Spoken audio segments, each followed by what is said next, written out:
Olá, voltamos. Agora continua capítulo 6, Grécia, né? A parte da política, página 47. Atenas e a evolução política de Atenas. Primeiro, Atenas é considerado o berço da democracia. A organização política dos atenienses sofreu muitas transformações econômicas e sociais, porque no início era uma monarquia. O rei, que era o Basileu, era auxiliado por um conselho de aristocratas e por um grupo de magistrados. Muito bem, era assim no começo. Posteriormente, a aristocracia, que era formada pelos eupátridas, né, que eram os bem-nascidos, ficou bem mais forte e assumiu o poder político.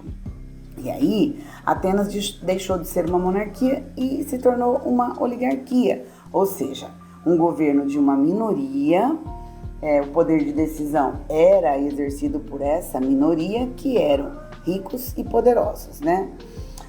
Nesse período, as tensões sociais aumentaram muito na cidade de Atenas. O desenvolvimento do comércio marítimo provocou o surgimento de uma nova classe social, que eram os comerciantes. Esses comerciantes, eles haviam enriquecido, porém eles não tinham acesso aos direitos políticos, porque isso pertencia aos bem-nascidos, a uma classe superior. Então, auxiliado pelas massas populares, né, marinheiros, artesãos, camponeses, eles incomodaram muito a nobreza, né, a oligarquia, realizaram muitas pressões econômicas, e até sobre a oligarquia e também sobre a nobreza, né, porque os nobres tinham muita terra, eles possuíam muitos escravos, né? Lembrando que naquela época em Atenas a escravidão era por dívida, não tem nada a ver com a cor da pele, né? E aí o que aconteceu? Esse grupo, essa oligarquia que estava à frente do poder, né, estava muito preocupado, porque em meio a essas disputas, né, poderia acontecer uma coisa diferente e o governo voltar a ser o que era antes, né? Então, por volta do ano 622 a.C., eles resolveram nomear legisladores. O objetivo dessa função, né, legisladores, era modificar as leis e tentar amainar os conflitos. Drácon foi o primeiro, né? Ele elaborou leis escritas extremamente severas. O objetivo era fortalecer o Estado, né, o governo, e eliminar toda e qualquer disputa que houvesse entre os clãs aristocráticos, né? Só que o Drácon acabou o período de governo dele, aí chegou o Solon. O Solon, ele teve uma importância muito grande, né, em toda essa mudança que Atenas passou. O Solon era um cara sortudo. Ele era nobre de nascimento, era comerciante de profissão. Ele legislou de 594 a 591 a.C., deu privilégios, né, à divisão censitária, ou seja, a população, dependendo de quanto era a renda, poderia participar da vida política de Atenas. Os pobres, ele também fez uma coisa legal, proibiu que esses pobres fossem escravizados por uma questão de estar devendo alguma coisa, e permitiu que os pobres participassem da Assembleia Popular. E aí, o que aconteceu? Com essas atitudes, o Solon abriu o caminho para o estabelecimento da democracia. Só que os nobres não estavam satisfeitos, a oligarquia não estava satisfeita, e é aquele vucu-vucu de política mesmo, né? No ano 545 a.C., os nobres tomaram o poder à força e implantaram a tirania. O governo tirânico era um governo muito complicado, né? Nobres também, amigos dos nobres que implantaram a tirania, foram perseguidos, né? Eles buscavam uma sustentação política que os deixasse forte, tomaram medidas populares, mas não eram populares assim boas, né? Iniciaram muitas obras públicas, realizavam festivais religiosos para agradar o povo, né? Realizaram empréstimo para os camponeses, mas as tensões políticas continuavam assim à flor da pele. Aí a tirania foi derrubada, claro, não podia deixar de ser.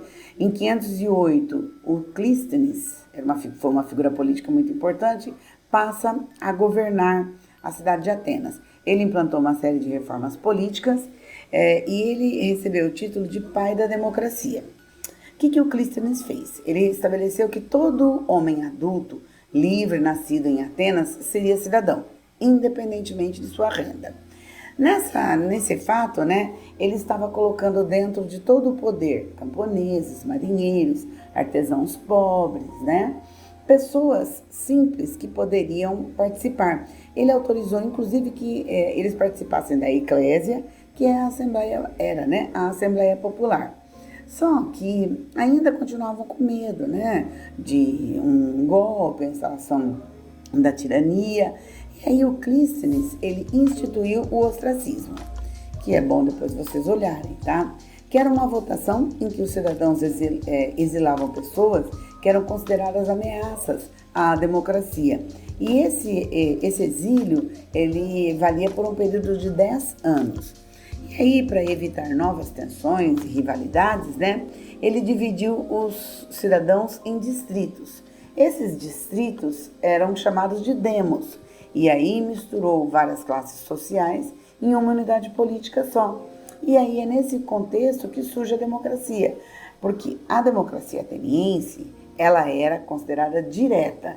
A democracia moderna, ela é indireta, né? Ela é indireta e representativa, mas naquela época ela era direta, os cidadãos discutiam e votavam as leis nas assembleias. Essas assembleias, elas aconteciam na Ágora, que era um local em praça pública, né? Só que a democracia ateniense, que eu já falei isso antes um pouquinho, né? Ela era extremamente excludente, né?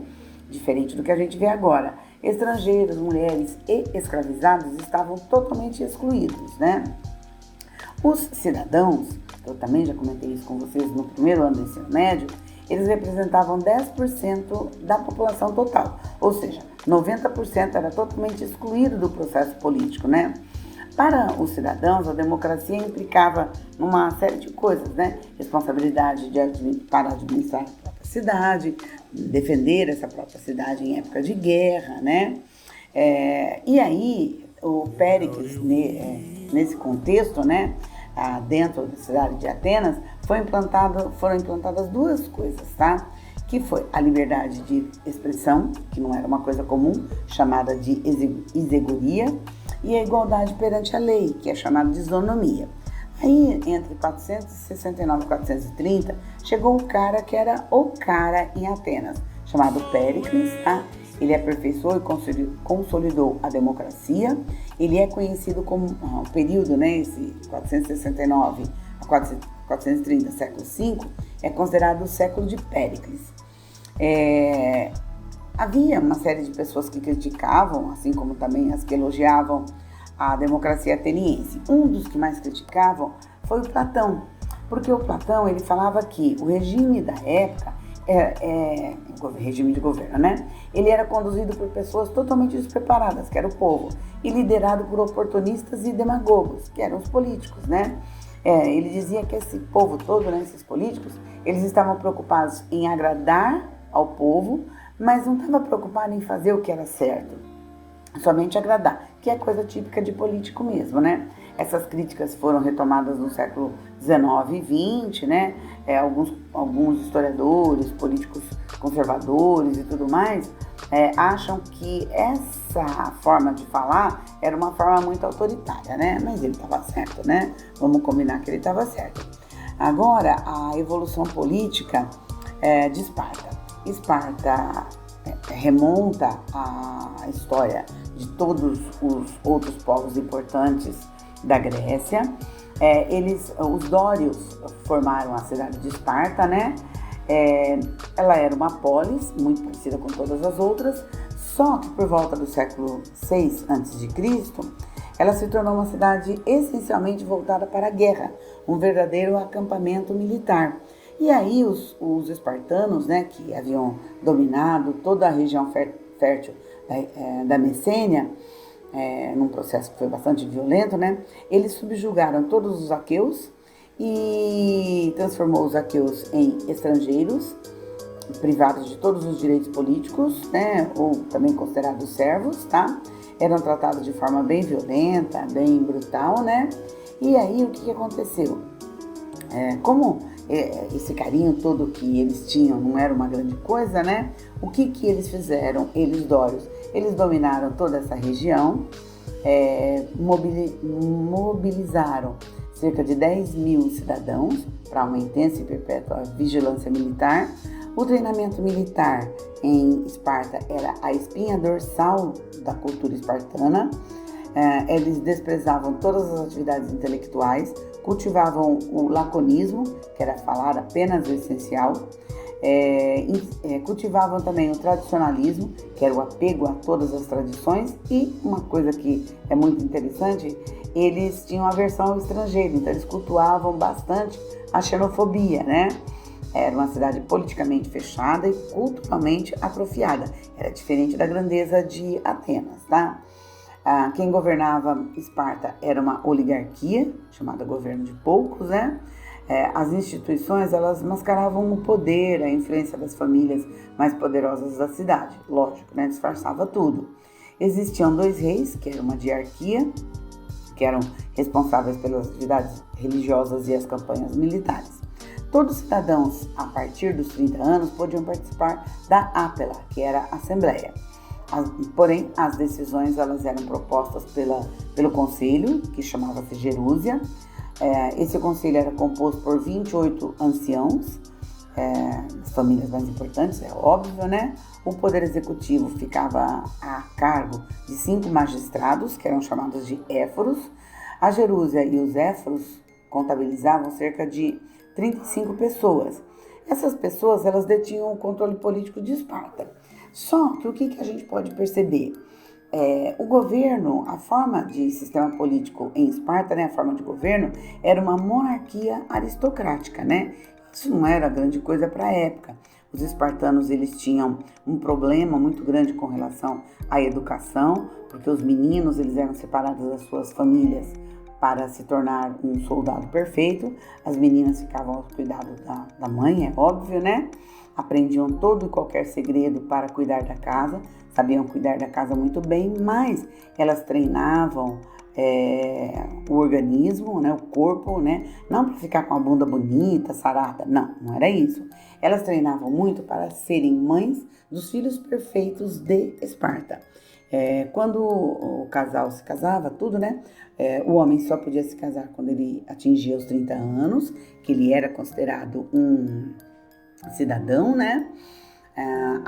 Assim que, quando a menina nascia, ela já estava prometida para esse rapazinho. Quando ele atingia 30 anos, ele se casava com essa pessoa, essa menina. Muitas vezes ela tinha 12 anos, ele tinha 30, ela tinha 12. Por quê? Menstruou, já era a época de casar.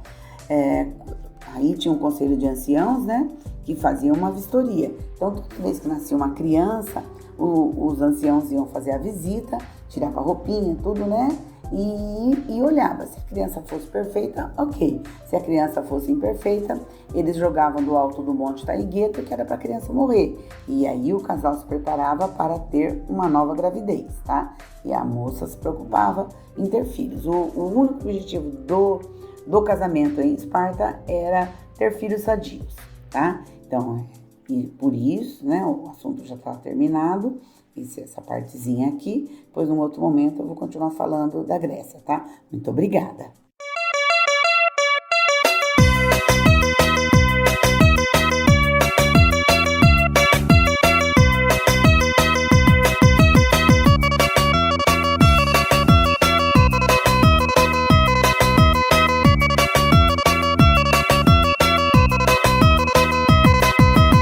E foi assim que começou